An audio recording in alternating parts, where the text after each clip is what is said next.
Good afternoon. This is Mayor Nicole Estrapel. This is our second virtual town hall today. The first one was with Representative Dan Carey about what's going on the State House, but also priorities that myself and Easthampton residents wanted to convey to the representative.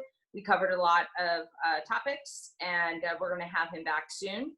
This hour we added in because of just looking at the budget and the budget process being so different this year, with our treasurer Jen Gallant, who's going to join us momentarily.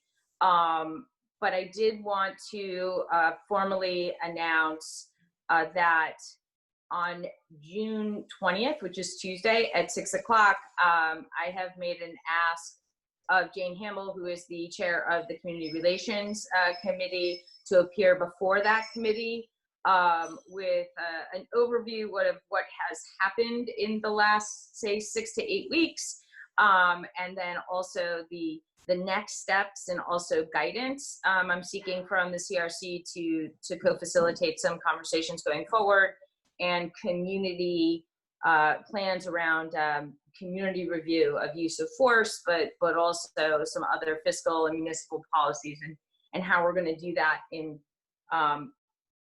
different ways other than just Zoom, because I think that's only one way to interact with a community on something so important, and how we can get that done. So that's on June 30th. Then the next CRC meeting is July 7th, and one of the things I'm asking for on the 30th is before the CRC committee, when they meet, that I have a spot in the agenda to provide an update on the mayor's pledge, but also different initiatives or questions that come over the week, or they have for me or members of the public do, just around efforts of taking a look at budget and priorities, policies that certainly are in the police department, but across all departments. So I wanted to put that out. I think I didn't say that in the last town hall, but we'll be putting it on Facebook, and Chairperson Hamel will also be doing the formal posting of that meeting, I think today. So that said, I see Jen is on the line now, our treasurer. Is Jean Francis here? Not yet. Okay, so Ryan, oh my goodness, I see Jason's here. Can you, when she comes on, let's make sure, I just don't want to lose track of that in this hour, okay? Okay. So Jen Gallant is our city treasurer, and she's been with us for, it seems like a decade, but I think it's me, I don't know if it's been a year. And this was her first year going through our budget process, really crazy year. I will say we started, like we always do, in January with the governor's House 1 budget, where they give us a figure based on expected receipts, but also what has happened in the year forward. And then I send a budget letter out to the department heads of saying, this is what I'd like, a budget that is at a certain percent or with certain priority to our schedule, which Jen will talk about more in a bit. And I would say philosophically, I did that and didn't divert from that. Was I wanted to know what we had and what we had and what we were going to lose, but also we had some important bonding business to do before the fiscal year, and I wanted to keep all of those timelines. And Jen will walk through and we'll have a conversation as always. Where it's 11:35, I would say let's say a little bit after noon time, maybe 12:10 or so, we can switch to question and answers, and that the questions can be around what Jen is talking about, or some follow-up from the last town hall. It's an Ask Me Anything Q&A. So Jen, if you could just walk us through the overall the timeline of the budget process as we followed it this year, and what's coming towards us with the budget process in over the summer. And I see Jean is here now also. Jean Francis? All right, let's start with you. I said I would. Okay. Okay, here I am. Yep. Okay. Hi. Hi. Okay, so where were we, Nicole? I forgot what you'd said to me. I forgot what you asked. We talked about the budgets. Yeah, we talked about freezing police salary, freezing police chief salary, and my response was it's contractual. And to do that, I didn't want to bring that legal liability or honestly lawyer cost onto the city. I don't want to get too much ahead of Jen. There's also an opportunity to revisit the whole budget because of what's going on with the pandemic. And Jen's going to kind of walk through that. And then you said, okay. And then you wanted to make a couple more comments and it was 11:01. So right. I said, please come back. Okay. Well, I just want to respond. I mean, I know that Jen's going to talk about the budget and all this. Yeah. To say that I'm not so sure if we did freeze or rescind that money to the police department at this time, given what has gone on in this country, it's a different time than when the budget was initially put out there. So I don't think any of us can deny that. I mean, police departments all over the country are wanting to be defunded. So, and here we are giving our police department one clarification. Is that $24,000, does that include the police chief's raise, or is his raise on top of that? That's a clarification. Jen, can you talk to that or somebody? That 24,000 is the entire amount of any increases over last year. So yes, it's all right. I'm not sure of the effective date of his raise off the top of my head, but it's included in that figure. Okay, well, that's good. At least it's not $35,000 or something. But anyway, so I'm glad to hear that. But Nicole, just to say to you, I'm not so sure there wouldn't be a bunch of us in this town that support you to freeze or rescind that raise. I would just say that. For myself, I would be right out there. So I'm sorry. No, I'm listening. I hear what you're saying about that. Okay. All right, the other thing is about the level funding of the school department. And Nicole, I think you were starting to talk about this. Yeah. Does that mean that if it's level funded, does the superintendent have to ask for more money, or how does that get put into the school department? How does money get allocated to the school department?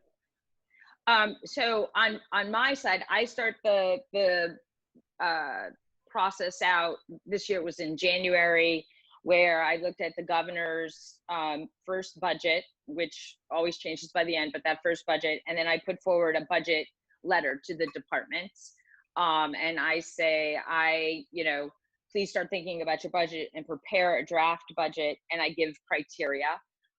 This year I put in that letter to all departments that they give me a level funded budget to see where everybody is, with the clear intention that I was going to add to 2 departments, health and planning, which asked to be expanded in fiscal year 2019.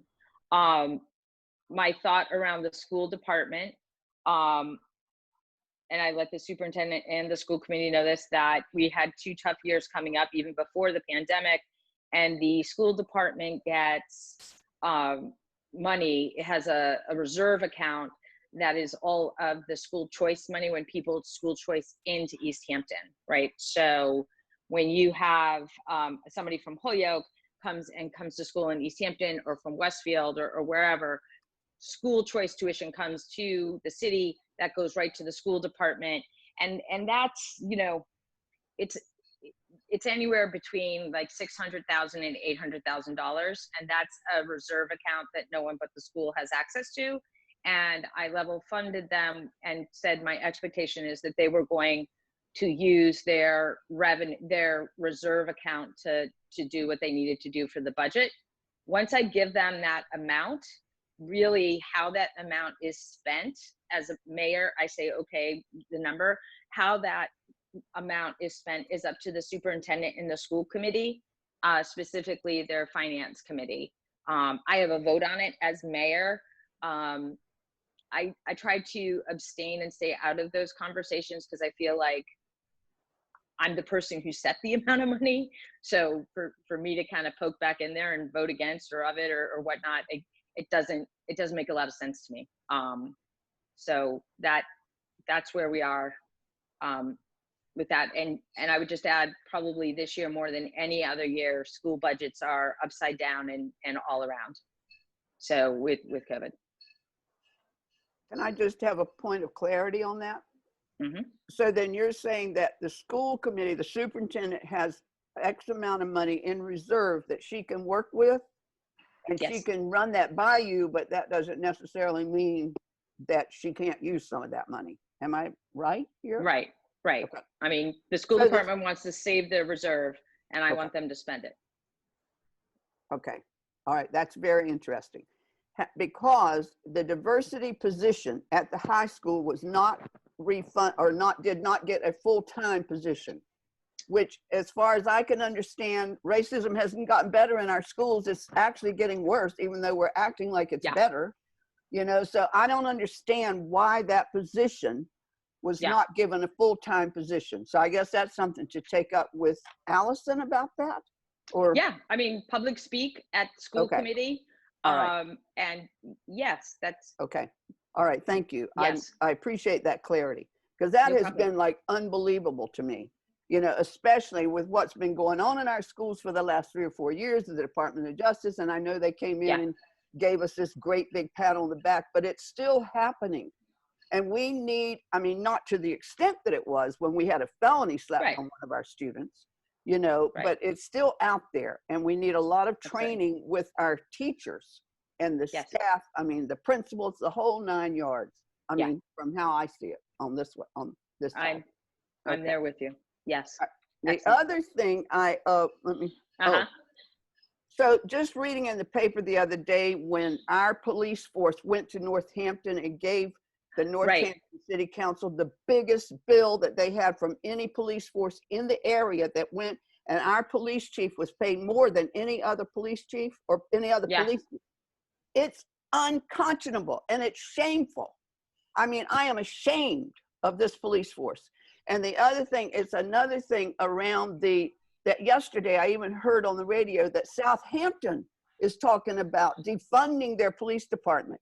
And here I mean, they're our conservative white neighbor, and they're talking about defunding. And here we give ours, you know, I'm sorry, I'm going back to the police thing, but, but anyway, I just am putting it out there. That's fine.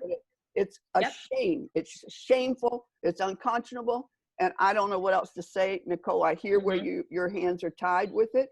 And I also think, you know, anyway, I've already said what I need to say, I guess. One last thing, talking about keeping kids out of school and doing virtual training in home. From what I'm hearing, that also brings forth the issue of child abuse in the homes. So I'm wondering what we're doing, you know, in our school department, you know, how are we addressing that? Are we giving these parents some extra support, or what are we doing? So that's, and then I'll hush. Thank you very much. So I will say on the school, the lack of child abuse reporting is eerily and very scary low. So we know that's a false number. The school department does have an outreach program. With teachers and guidance counselors, I don't feel comfortable speaking to the details, but there have been systems put in place to check in. That said, we're having conversations with other agencies and supports going forward, because we just have to do a better job, and we need, you know, the kids being in school or out in the community and having, you know, people that they trust to mention or trained people to see signs are people. And I'm very worried about too many institutional check-ins really isn't going to get to the kids, and how do we do a better job with that? And you know, DCF has been I mean, they're, everybody's tight on money, but that's a big concern. The school department has had some success, and also places like the community center and faith organizations have been doing check-ins, but it clearly isn't enough because the numbers haven't changed. Yeah. And what we're seeing in Easthampton is a lot of emergency foster care placements. Wow. Because it's just gotten so long. So, and that's not just Easthampton. I mean, that's just across. But I do want to get back to the budget. But I don't think that's a big, the way we care for children, 18 and below, or 22 and below, is extremely concerning, because it's not only showed the deficits that have always been there, that we kind of pretended we're getting better, but it really shows it really shows a complete breakdown, that or the fallacy that there was a support network. Thank you, Nicole. No, thank you. Jen, so if you could start with just like the timeline of the budget, what we did this year, but also what we're doing in the summer and going into the fall, given the times we live in. Sure. Well, I started with the city in October. So right when I started was around the time that our free cash was certified for the year. And really the process that we start at that point is going through the capital improvement plan and determining what we had on our agenda, what was going to require free cash, and then, determine if that was still the direction we were going in.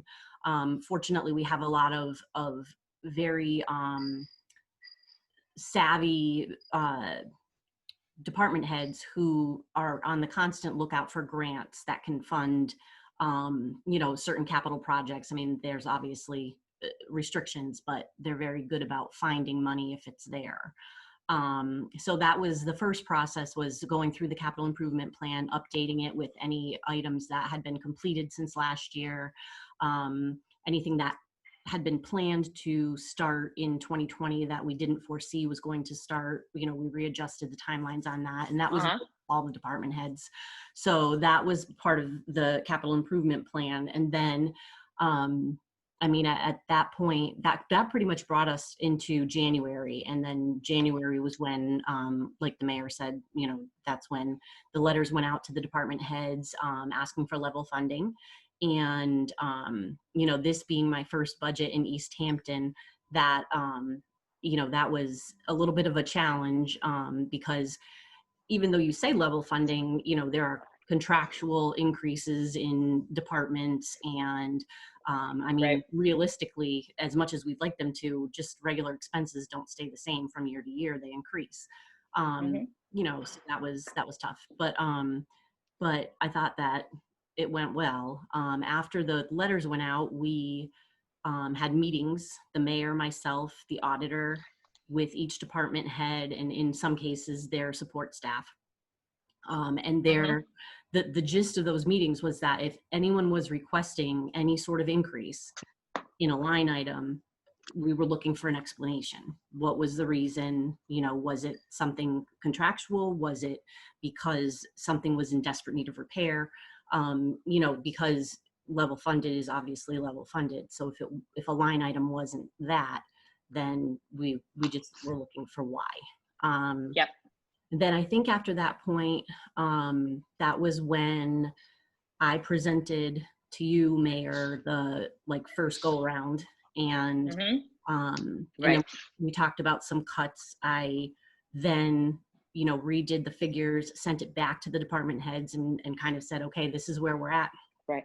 And if there were certain departments that specifically we just wanted a smaller number. It wasn't level funded, and even if it was because of a contractual obligation, we were hoping that they could trim from somewhere else to kind of make up the difference.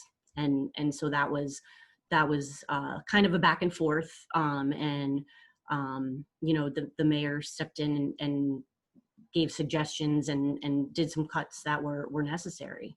And just to speak to Jean's point, the police department budget, I just wanted to kind of throw out there that when the original request came in, because what happens is originally, like I said, the departments give us their original request. That's before we've looked at it based on, you know, the letter that the mayor sent out. So originally, the figure was 2.8 million. 2.7 of that was in personnel, and 160,000 was in supplies and services. And then when all was said and done, it was cut down to 2.5 in personnel and 85,000 in supplies and services. So that was a significant cut to the original request. You know, the bottom line, you know, yes, it's still an increase over last year, but percentage in terms of what it's, the percent of the total budget is actually slightly less than it was last year. That being said, I mean, that's kind of how we handled all the departments. It was just a matter of, you know, the needs, planning and health. You know, we knew that there was a definite need there. So after going through all of the final rounds with the department heads, you know, I presented back to the mayor with the final numbers. I think we polished up a little bit again, and then it was presented to council. Then once council has it, we have meetings with council, with each of the department heads, and kind of go through this, a similar process, you know, the whys of any changes and stuff like that. And then, so, you know, then you've watched that process go through the council and to the vote.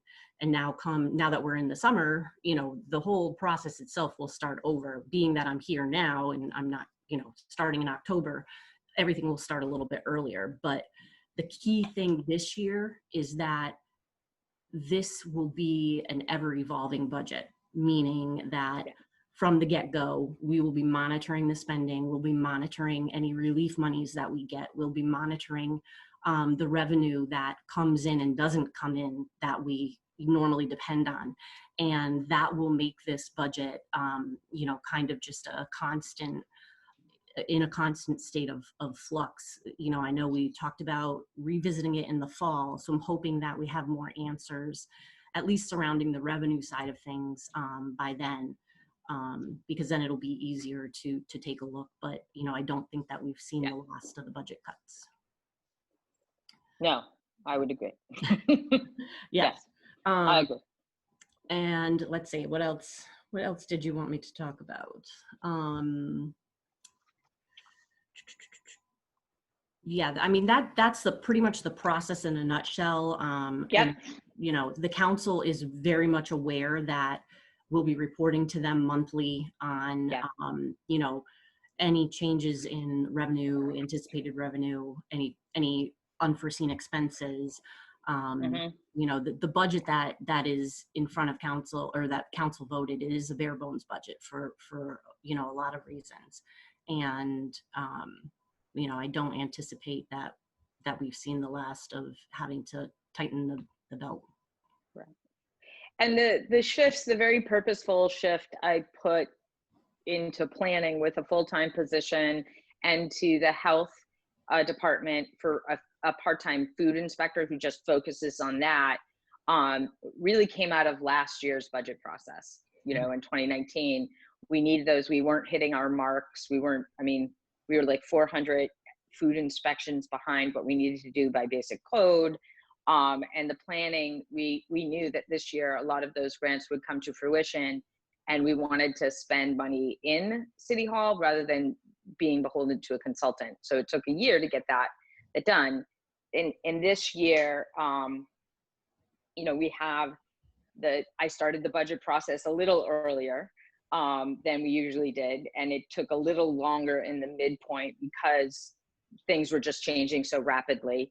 But I wanted to be, I was very mindful, and I thank President Conniff to help this happening on a timeline, that we had a past budget that was a 2020 budget for 12 months. So we have a horizon of that we're shooting for, because we all know it's going to change. So yes, there was a 1.1 billion supplemental bill that the House passed. The governor put forward, the House has passed, it's in the Senate, but that really addresses, that doesn't replace what we didn't get in meals tax or replace funds that we could put in the school. It tries to bring us up current to what we have spent that we didn't anticipate spending.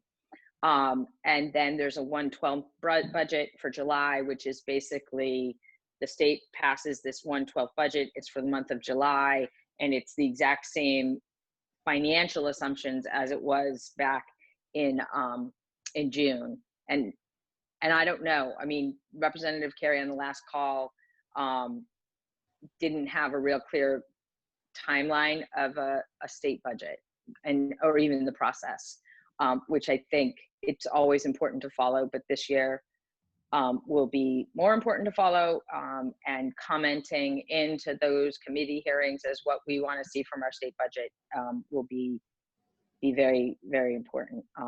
But I'm not holding my breath. Last year, the budget was signed in November, and I can't imagine when it will be signed during a pandemic. So yeah, so starting in the fall, I've asked President Conniff if she would basically reschedule committee hearings. So basically bringing the budget as it stands, year-to-date expenses, year-to-date revenues, probably in September, back to the council, and then have committee level hearings happen just as if it was a regular budget process. So, you know, finance meeting that will take up the general government sections of our budget and public safety sections of our budget and see where we are, you know, and going forward with that. So we'll address the expenditures and the budgets and shifting. It normally wouldn't happen this way, but it's honestly, it's happening this fall, and my expectation is that it will continue to happen going forward for, you know, into 2022. So that said, Jen, if we could talk a little bit about like percents of departments to our total budget amount and what we look like to kind of get a comparison. Yep. Hang on one second. I'm just looking at my spreadsheet. So for anybody who has looked at our budget online, you know that it's broken down into categories: general government, public safety, the school department, public works, human services, and culture and recreation. And we have some unclassified, which are employee benefits and retirement. So each category is a certain percentage. And then within those categories, obviously, each department is a certain percentage of the budget. So I'm just going to start with the category. For instance, general government, the total dollar figure was 1.9 million, give or take. I'm not going to read the whole thing. And that is 4% of the entire budget. And then the public safety, which includes police, crossing guards, detention, dispatch, fire, ambulance, inspection services, and animal control. And inspection services is like our building inspection, plumbing inspection, electrical inspection. So that's a, you know, a good sized department in terms of what they do for the city. That total was 5.5 million, which is like 11.6% of the total budget. School department, 17.5 million, came in around 37% of the total budget, which is very similar. This year was 36.9, last year was 37.4. And then public works is 3.73% of the total budget at 1.7 million. And then human services, which is Board of Health, Council on Aging, and veteran benefits. That is a total of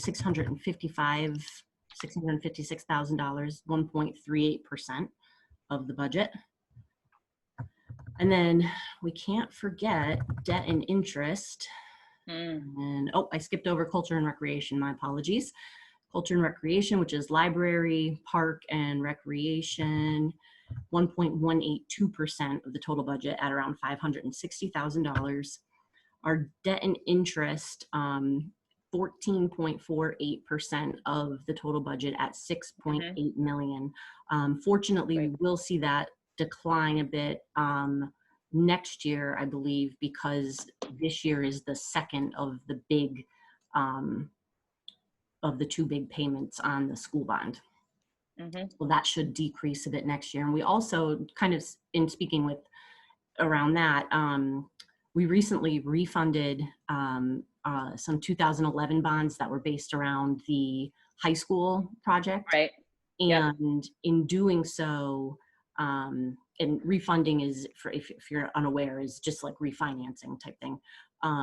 We're going to save about $115,000 a year, which means that will be less included in the figure that is used to calculate the tax rate. So you know, we're trying to do everything we can to make sure that we're getting the best deal on any lending or any debt that we have. And you know, as the treasurer, I do the same with all of the bank accounts that we have. I try to make sure that we're getting the most that we can in interest on the money that's there in a safe manner, of course. And let's see. And then there's the unclassified category, and that's, like I said, contributory retirement, workers' compensation insurance, Medicare benefits, liability insurance, unemployment insurance, and that is 19.8% of the total budget. And CPA is 1.128%. And just to kind of clear this a little bit, the CPA budget is included in our city budget, but it's funded with CPA funds. But because they're one of the revenues that we include in doing the offset of the budget, we show it in here because, you know, the revenues don't always come at the same time, and it's just it's cleaner to have it in here, you know, to show that that's something that the revenues go towards. And then the enterprise, which is sewer, wastewater, and water, that is 2.6 million, which is like 5.5% of the total. So I don't know, Mayor, if there's any specific departments that you want me to address. That was the category. I mean, I can. Yeah. There's quite a few. I can read them all if you want. No, I mean, if people have questions about it, I just wanted to, I mean, I know that the budget presentation this year was a little different. Well, one, because it wasn't in person, but also the budget narrative, I think, did not get the attention it has in the past, and we went right to the numbers, and it was really confusing as far as expenses, and then adding in net school spending and indirect cost, it was hard to keep track of everything. So that pure number of what percent everything is of the budget as requested by the department heads, I just wanted to get out there. I would ask just, do you have, when you're looking at expenses and what we're spending, how are you thinking? I mean, how nimble do you think our expenses are, given that we know our revenues, what we take in, are going to wildly fluctuate, you know, more than anything? Right. You know, I mean, I really do think, you know, going back to what I said originally, I really do think that this is a bare bones budget, and I'm a little bit concerned about, you know, if the revenues don't come in where they should, what that would mean on the expense side of things. That being said, we're in a very good, you know, financial position in terms of weathering this current environment. which is more than some municipalities can say. So that's it's good that we're starting out like that. That being said, because many of the expenses in our budget have already really been trimmed to the max, I mean, it's going to take some creative thinking if the revenues don't come in at where we expect them to be. Obviously, we want to keep, services to the residents and, our commitment to the city as in the forefront of our minds to make sure that, those things don't suffer. On the flip side of that, we also, there are minimal expenses that need to get paid to merely run the government.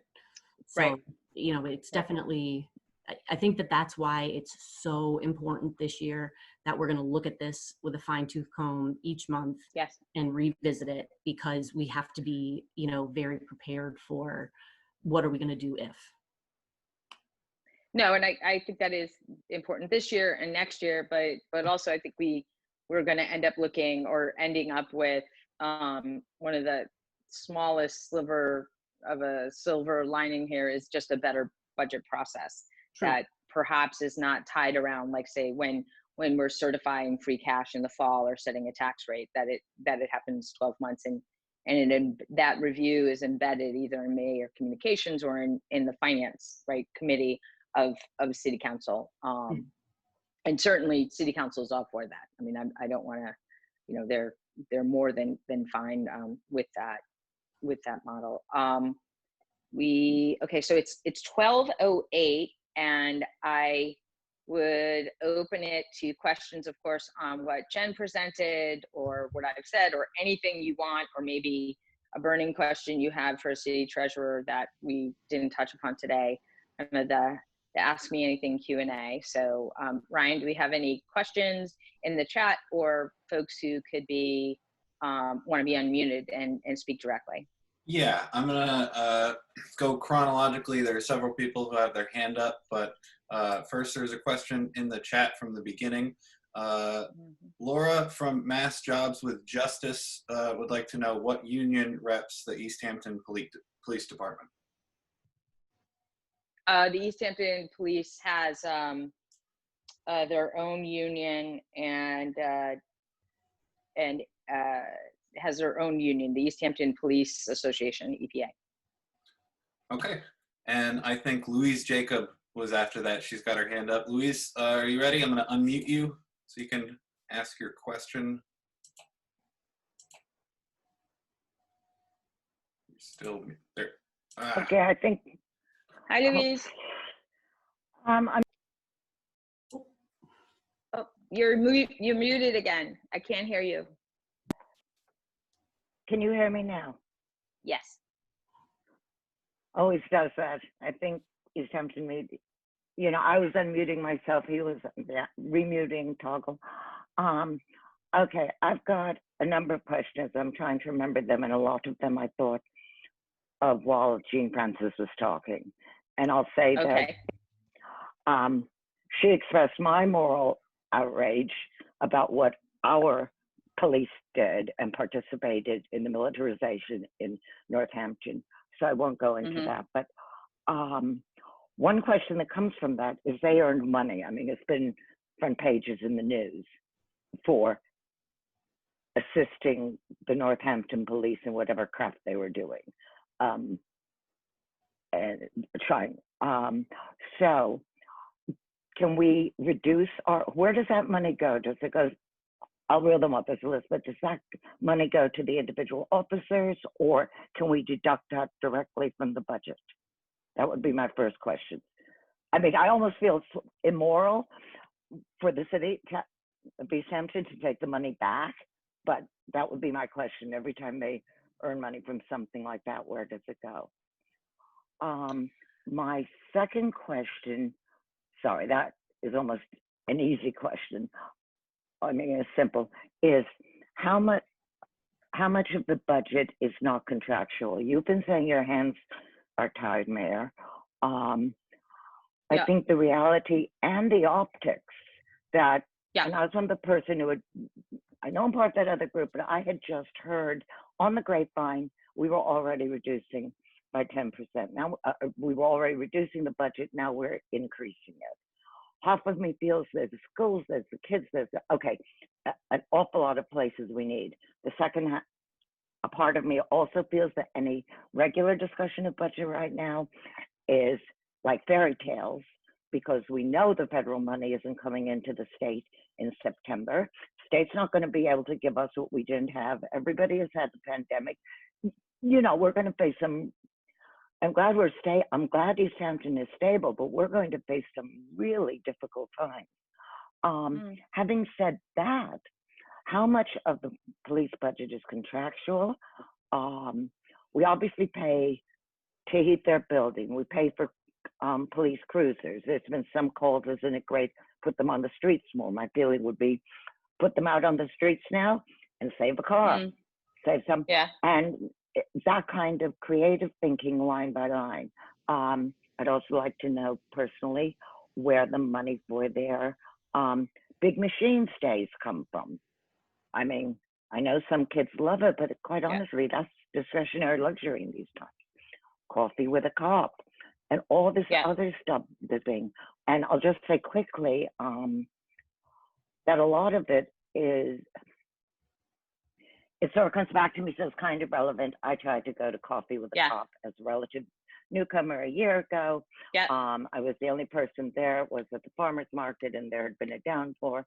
And I literally waited through to the end because I wanted to make some sort of contact with these Easthampton cops.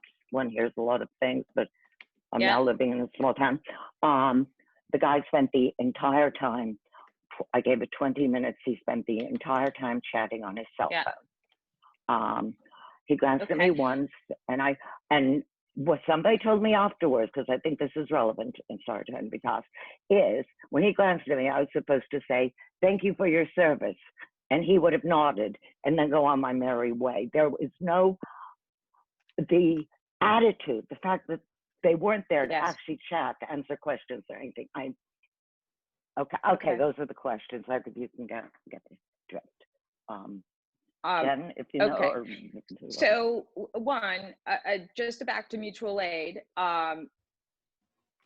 As far as hands being tied, there's certain continuity of government, and there are, you know, mutual aid agreements that are made between all sorts of departments, including the police and fire department, EMS department, that are in place,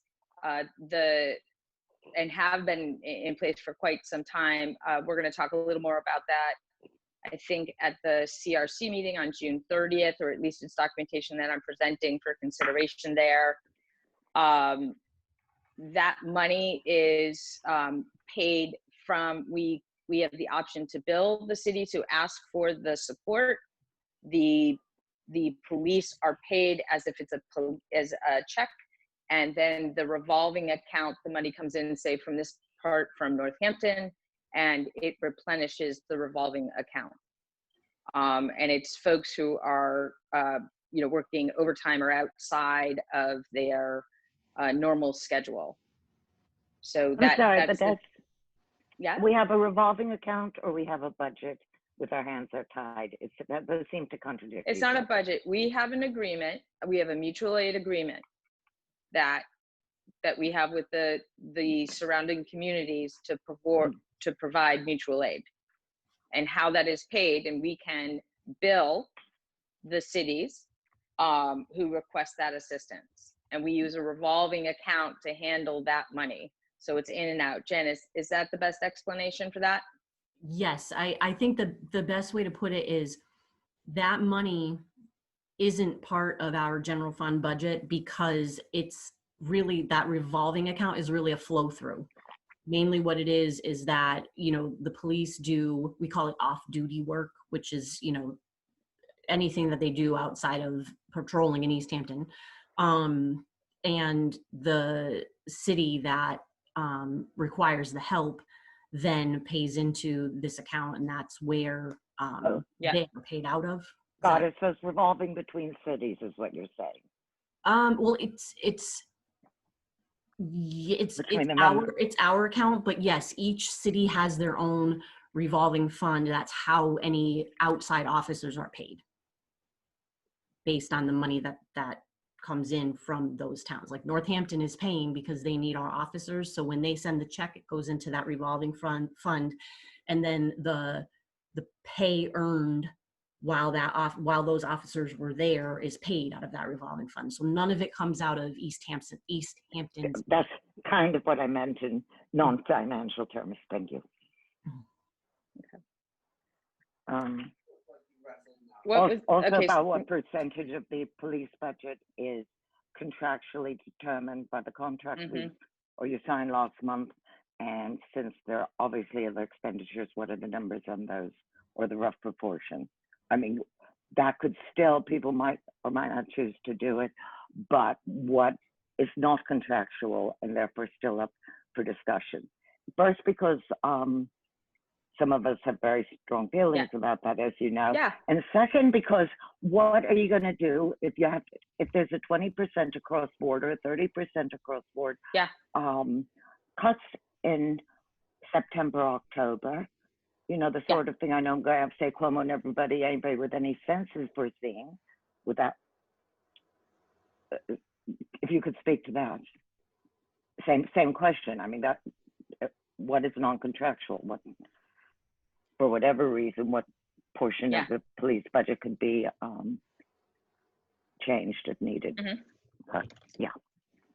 So more or less, just looking at the specific line items, more or less all of the personnel expenses are contractual based on you know, how the officer fits into the contract. And by that I mean there are different incentives and different you know, uniform allowance and things of that nature that you know, are determined differently based on different things.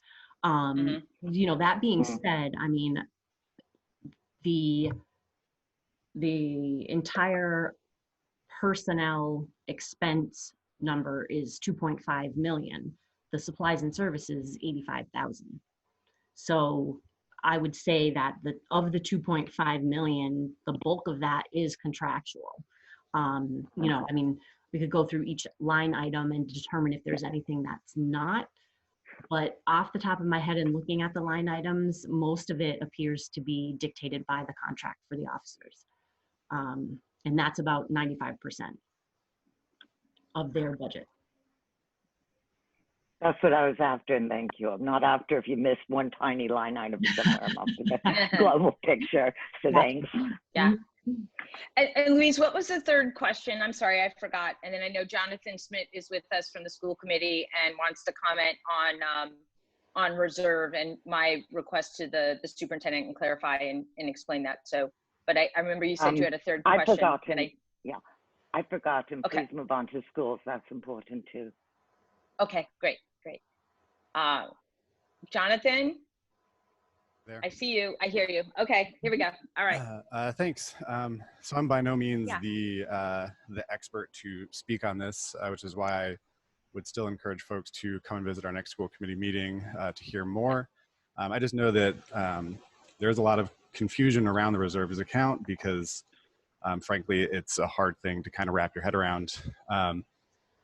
So some quick background, it is tied to the school choice. It's also tied to some of the money that we get from the state level.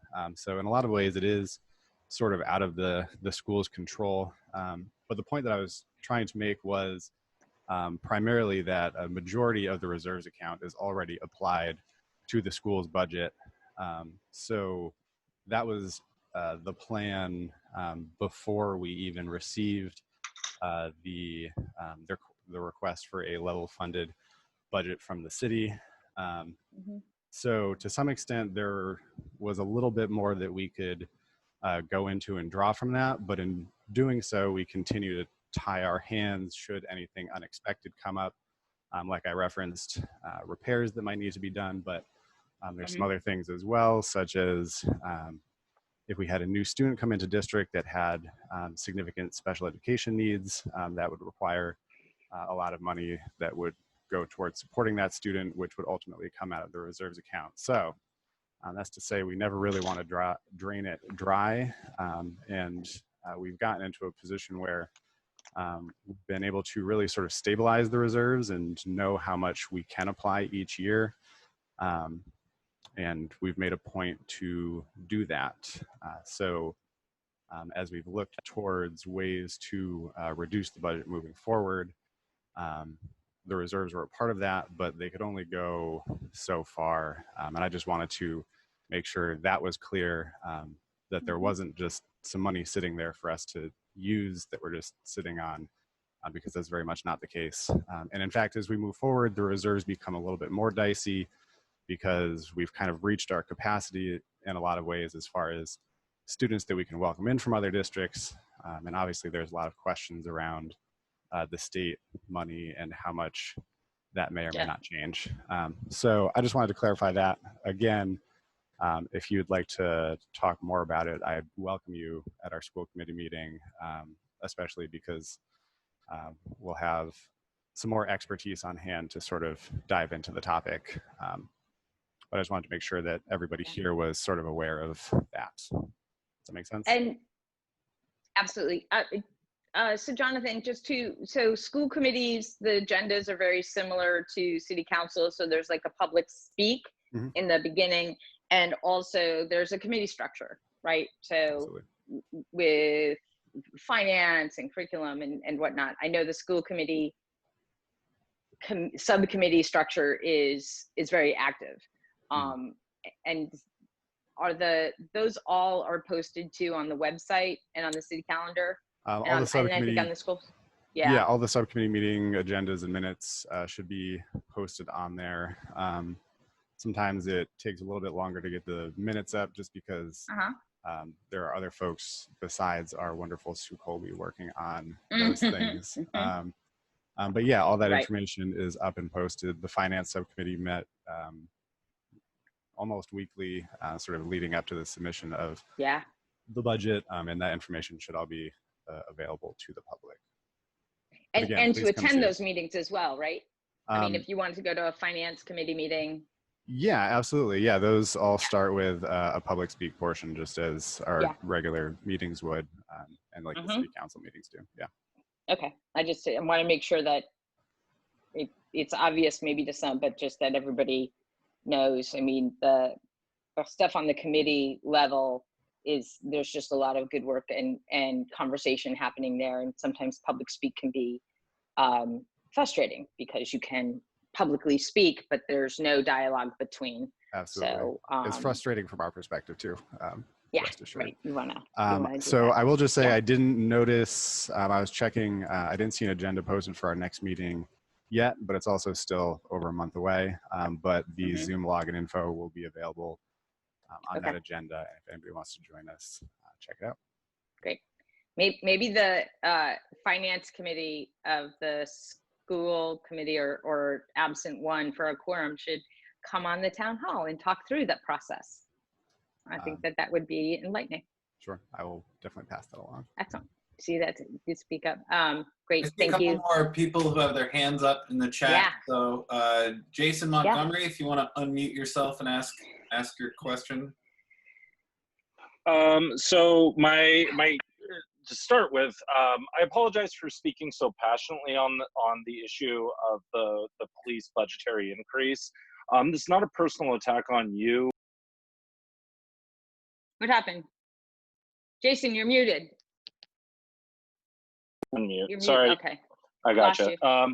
So I was just saying, I apologize for speaking so passionately on the issue of the increase in the police budget. You know, this is not a personal attack on you. And I want to be clear about that. Like we've spent time together at, you know, public events. And yes, you know, I do believe that at the heart, I think everyone wants this to be the best town we can possibly live in. However, there is like a real symbolic message that gets sent with an increase to our police budget right now. And we've, you know, had symbolic messages around, you know, racism and policing and police reform and you know, over the last, few weeks coming out of the city, and then to see an increase in their budget while all of these larger conversations are happening sends a message. It sends a really powerful message about where our priorities lie and what we're being and how we're addressing those. $24,000 isn't a huge amount of money we're talking about right now. And I would ask too, I understand the contract. I understand that, we don't want to open up our city to additional liability because of it. And when you're dealing with police unions, they're, they often have a lot of power in city and municipal governments. So I would ask, all the unions have a lot of power. Yeah. We have strong unions. Yeah, no, and I think that is a great thing. I would ask that as we move forward, how we can look at ways to freeze or remit some of this additional funding to back up what we are saying rhetorically through gestures like the Easthampton Neals event, in a real concrete fashion, to say that, this is not punitive. This is about changing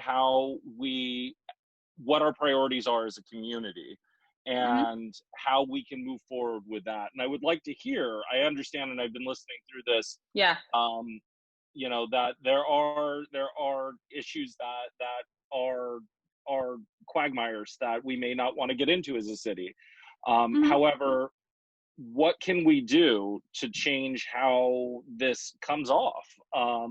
And I would also just like to say, I did just receive a message that there has been a portal added to the Easthampton Police Department for people to make complaints known on their website. And I do appreciate the city doing that. That is a nice gesture towards, You brought it up, Jason. I had no idea until you said that. Remember when you said, I was stunned. Jane and I couldn't believe it. We were like, oh.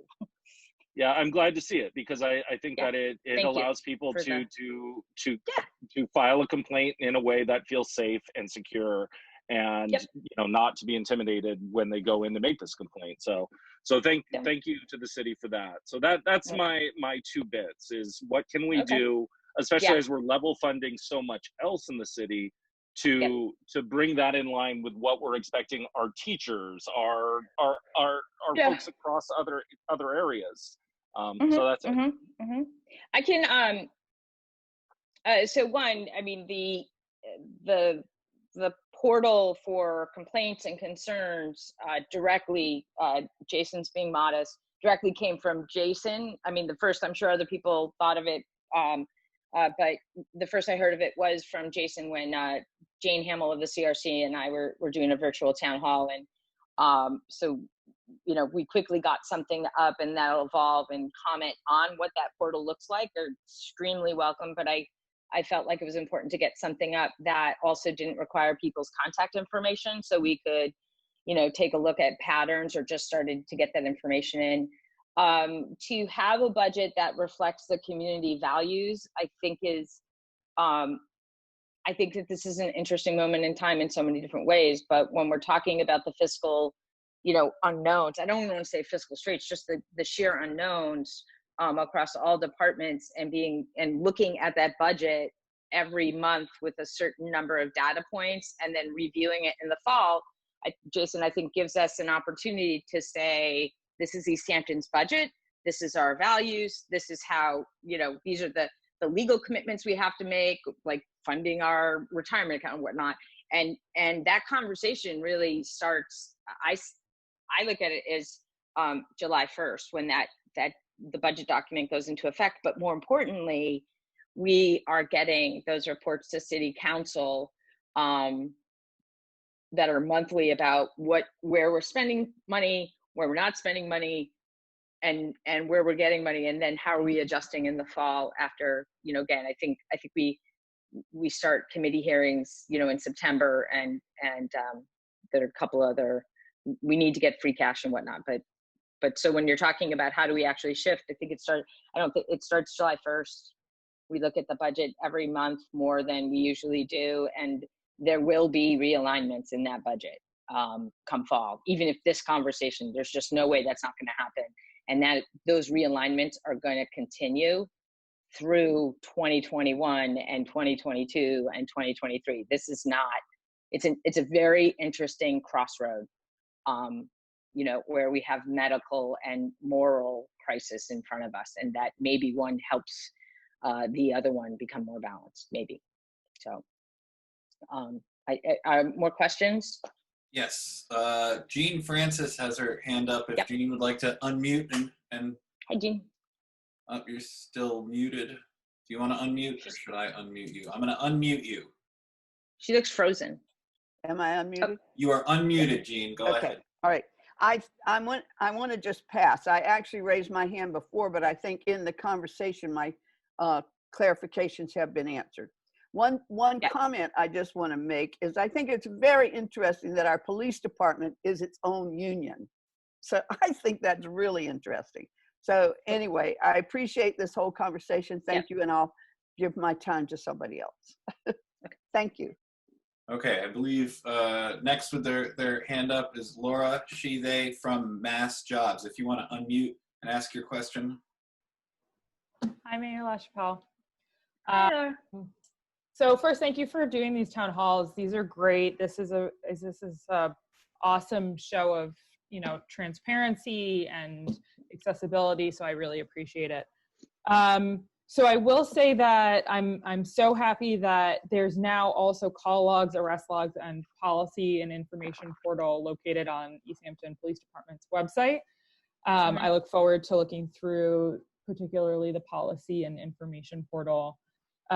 Quite a few documents on there. I will say that, so the officer feedback is the portal is welcomed. It does require the name and email, and I think maybe that should be something that is looked at. It shouldn't. That shouldn't be a required feed. You should be able, no, you should be able to, and it goes, right. So if I'm that's seeing the case, it as starred, which makes me think it's required. Yeah. It's not supposed to, but we'll fix that. I'll fix that today, or have it fixed. I also, I'm wondering, and this is not something that needs to be answered right now because I know that this is new and a new step, but what happens with the feedback? Where does it go? I'm here as an organizer, obviously, for Massachusetts Jobs with Justice, but I'm also an Easthampton resident. And I've been doing work with the A Knee Is Not Enough group. And one of the demands, which we're hoping to get all of our demands public very soon, one of them requires a citizen review board or some kind of community review commission of some kind. Right. And our hope is eventually that any concerns, having maybe two separate portals, maybe for commend an officer and community feedback or concerns, and maybe the community feedback and concerns goes directly to a separate entity. I'm also, and this is another thing that I've just been having issues with around transparency and communication from the police department. I just found out just now through Jason that this is up and available.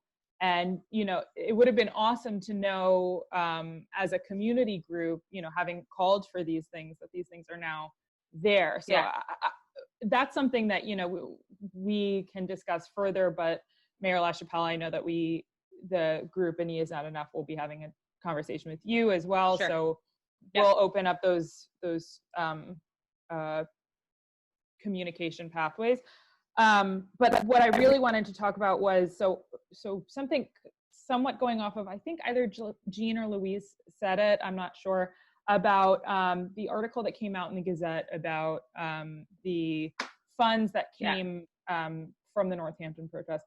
I think that we as a community should really take note of the cost associated with that. We as a community will not be paying Easthampton police chief. Northampton is going to have to pay for that, but these protests, hopefully, fingers crossed that this doesn't drop off of people, the front of people's minds, but these protests will continue, and there may come a time when we need to call in some other police, Hadley, Northampton, what have you, to control what many people will think is going to be a violent protest, but we've seen in reality that that's not necessarily what's happening. And we need to be sure as a community that we're okay with spending that money and spending that money to pay maybe Northampton, Hadley, Amherst to protect property in Easthampton, because I will say that those police officers were there to protect property, not to protect the protesters. And we have to really assess if that's something that we want to pay for. And I look forward to, having this conversation, whatever that looks like. Yeah. I've been trying to do some research around other communities, what other communities have in place. I've been trying to reach out to Northampton about, their thoughts on it, because I'm sure Northampton taxpayers are not very happy about that. So it's less of a question, more of a question for the future. But I think, these protests are going to continue. So it's something that we have to consider. Okay. Sounds good. I actually, Laura, I think, the other, what I will mention, and I don't even remember who, someone asked in one of the forums I was at around mutual aid agreements and who participates and who's not. And I'm forwarding that age stuff. It came up through a CRC, a Community Relations Committee question. So attached to their agenda for the June 30th meeting will be the mutual aid map and agreements as we've signed those. So that, just for your research, it's coming, and it's inclusive. I think mutual aid agreements are mostly by county. I can't remember the map, but that, just know that that'll be posted as a part of the CRC agenda for Tuesday's meeting for general information, because it's been asked for several times. So started to funnel it through that, and look forward to talking with Easthampton Niels. I'm glad we're going to get that conversation in before the 30th. That's good. Thank you. Good start. Other questions, Ryan? Are the other people who have their hands up, are their hands up still up from earlier, or is anybody's hand up again? Because I see Jason and Jean and Louise still have their hands up. Are those new questions? If any of you have new questions or comments, you can unmute yourself now. Thank you, but I can't figure out how to take that hand down. That's the problem. All right. Oh, good. Thank you. You're Thank you very much. I'm good. I just lowered my hand. Thank you. Okay. I just saw something pop up with the name Paige, but I didn't see if it was a question or a comment. Okay, it is a question. I came up while I was unhanding everybody. What is the $24,000 increase to the police budget going towards besides police salary raise? It is likely that funding will be decreased in August when the budget will be reevaluated. When will the budget be reevaluated? The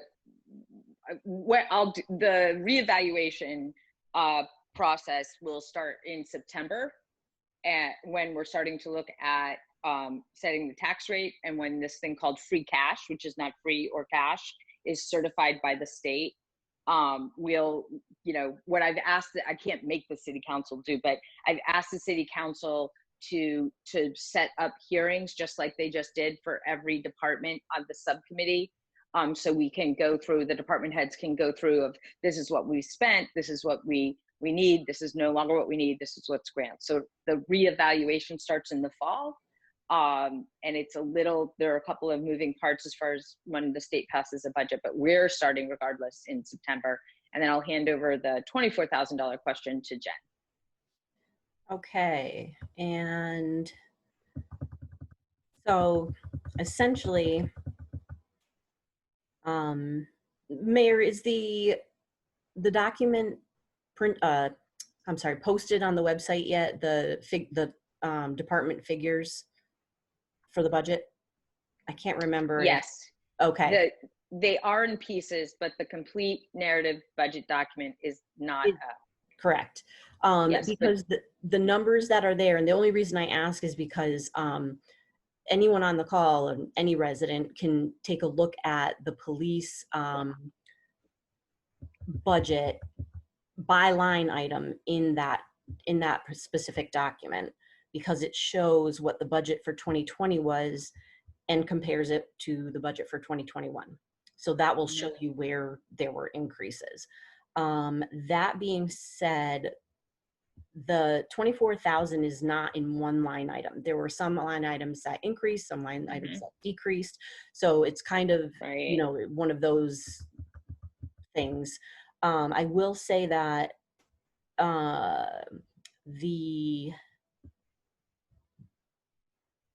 sergeant line item increased, and I'm thinking the overall patrol officer line item increased. So if you go into those particular line items, you can actually do the math out and, you know, get what increased, what decreased, and then that will net to the 24. Okay. I know we're over time, but I don't, and I'm fine to finish all the questions. Ryan, I don't know what Easthampton Media's stream is like, or Jen, if you have, I know you committed to 12:30, so I'm fine to continue to answer and collect questions, but we're good. Okay. For right now. More. So let me read the follow-up question from Paige for that one. She says, so in September, there will be a hearing for the police department's budget. I'm just wondering if, even though there is an increase now, is it possible that there will be a decrease in the budget in the fall? Oh yeah. I mean, I think it's extremely possible, I'll hand it over to Jen, that every one of our city departments, and police included, might see a decrease. I mean, if we somehow got through this budget year with exactly nothing changing as was just passed, I can't imagine a world where that would happen, Jen. We did the best we could with what we knew, knowing it would all change. Jen? Exactly. No, I completely agree. And I would say that, you know, that every department, you know, will be looked at again in September. And I think, unfortunately, there will be more than just, you know, cuts to one, obviously. And it's really going to be around, you know, what is the difference between expected, anticipated revenue, which we did, our auditor was very conservative in her revenue estimates, which is a good thing, because hopefully then the impact won't be quite as harsh. But I think it's unrealistic to think that things will stay status quo, because I do think we're going to see a lot of, you know, having to move things around. Okay, I see Louise's hand up. Louise, I'm going to unmute you so you can ask your question. Okay, You're unmuted. Go ahead. Thank you. Right. I'm still confused. Maybe if I sort of hop off this, and it's been, I think you came closer. Yeah. Okay. If we have, I just put in chat too. If we have, just for example, a 20% decrease across the board in September, just take that as a nice round example of all departments. If we're forced to that, if we're going into a real depression, which I think is a real possibility. But anyhow, is the police contract exempt if 95% of that department is part of the funds were allocated, you know, as a result of a contract? Would we end up paying a disproportionate amount of our budget to police? I mean, on the one hand, I'm hearing that if we break that contract, then they can call in the lawyers and, you know, the legals more. On the other hand, I mean, everybody knows we could face something like an absolute across the board kind of decrease, which would go beyond questions of values. Okay, if you could answer. Okay. I'm not sure that I understand the question exactly. So are you asking, Louise, if let's just make we, for whatever reason, know on October 1st, we need to take 10% off of the whole city budget, right? And I Okay. think what you're asking is, because of the contracts in the police or any given department, would they end up with no cut because it's contractual compared to the mayor's office, right? So in that case, what we would do is, and we're figuring out when to start this, is we have to go back to the unions, all of them, and the department heads and then the unions, and we have to say, hey, look, this is where we're at. We're looking like, and my approach this last time was let's trim every budget, honor our contracts, and lay off no one.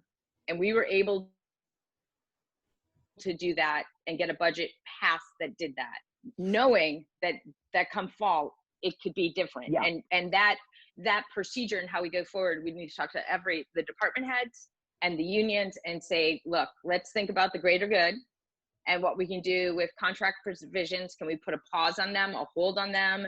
Can we renegotiate, or are we looking at a layoff, and to be as equitable as possible across the city? And for the most part, I mean, cities do it all the time. I've only been a mayor for 3 years, and this circumstance is so unusual. I know there are process forward, but yeah, right now, I don't have the fiscal emergency in real time happening where I can go to the unions and the department heads and say, really, you got to cut this.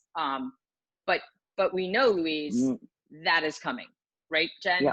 I mean, it's kind of exactly. like we see the blizzard coming, like the tornado is coming. I just can't. Yeah. So the hands are tied now because things are atypically normal, and they're about to get like twister financially. I mean, they're like that otherwise. Does that make sense? Absolutely, to me. Okay. Exactly. All right. Thank you. And the treasurer is agreeing, so I feel like okay, so Erin Shadle, I think, has a question she's been waiting on around, I don't know if you want to unmute, Erin, or I can just read the question around where did it go? Hold on. Okay, so, all right, so Erin's question, are all salaried positions eligible for overtime at an hourly rate? Could you explain how the chief's hourly rate of nearly $100 for overtime was calculated? I will say that, one, the mutual aid contracts, which I've just pulled up over the last couple of days to take a look at, in the mutual aid contract, there are provisions of how salaried positions are compensated for providing mutual aid. And that includes some salaried people. The calculation of the chief's rate is based on his contract with the city of Easthampton. And that's how they get to the hourly rate that they did. I think, and Francis, looking at how that happens and how that reflects on our community values is something we have to do. But yes, so under the mutual aid contract, the chief does get paid for time, or can get paid for time under mutual aid. That's a revolving account into the city, and that hourly wage is based on his contract with the city. Like, if we took his annual salary and broke it down to an hourly basis. Other questions?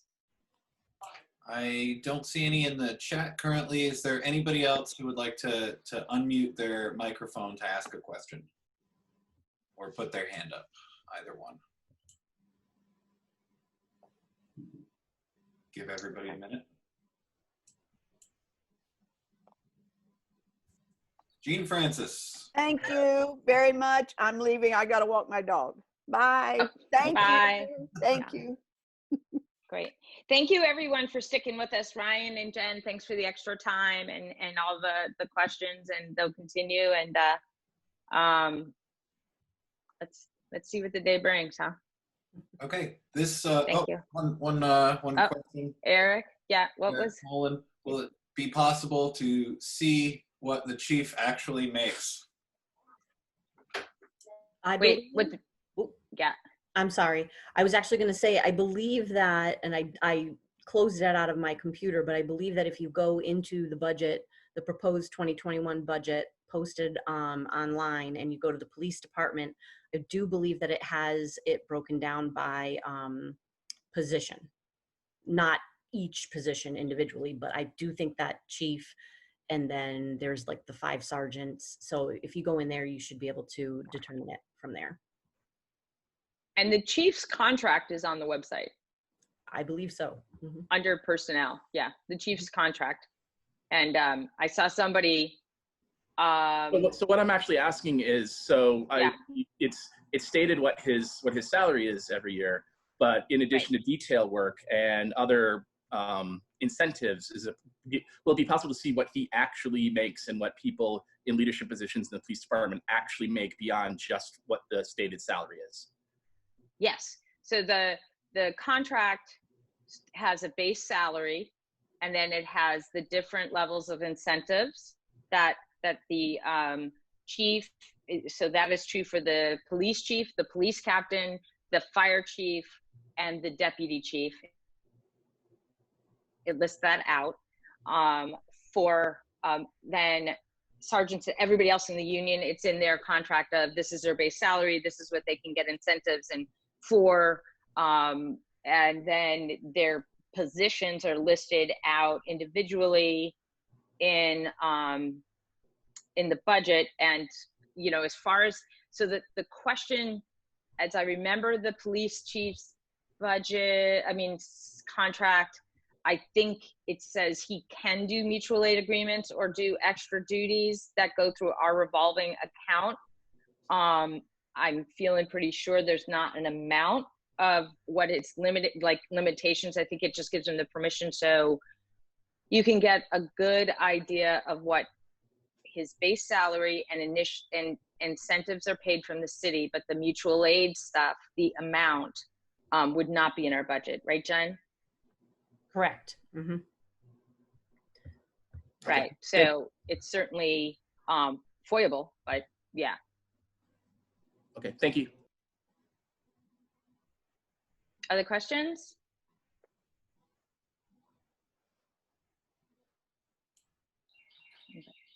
Thank you, everybody, for the questions, and I look forward to more. There have been a couple of requests, actually texts I've gotten, but if the town hall, the virtual town halls could happen later in the evening, at 7 or 8, and I'm completely open to that, and I'll have to work through Easthampton Media, but maybe we can get set up 2 a week or every other week and have one at this time and then have one after 5 p.m. So if folks have thoughts about that, please let Easthampton Media or my office know, and we can work through the schedule. I think Ryan and I have kind of got the deal down where we can put these together pretty fast. And of course, if you have an idea of somebody you'd like to see on here, let us know, Easthampton Media or my office, and we'll do our best to get them here. So thank you, everybody. Please stay safe, cover your nose, cover your mouth, stay home if you can, and wash your hands a lot. Be well. Thank you. Thank you very much, Mayor. I just want to remind everybody before we're done that this broadcast, like all of the Mayor's Town Halls, is going to be available on Easthampton Media's YouTube channel under the Mayor's Update playlist. Thank you very much. Thanks everybody who participated and who attended, and we will see you again next Thursday. Thank you. Thank you.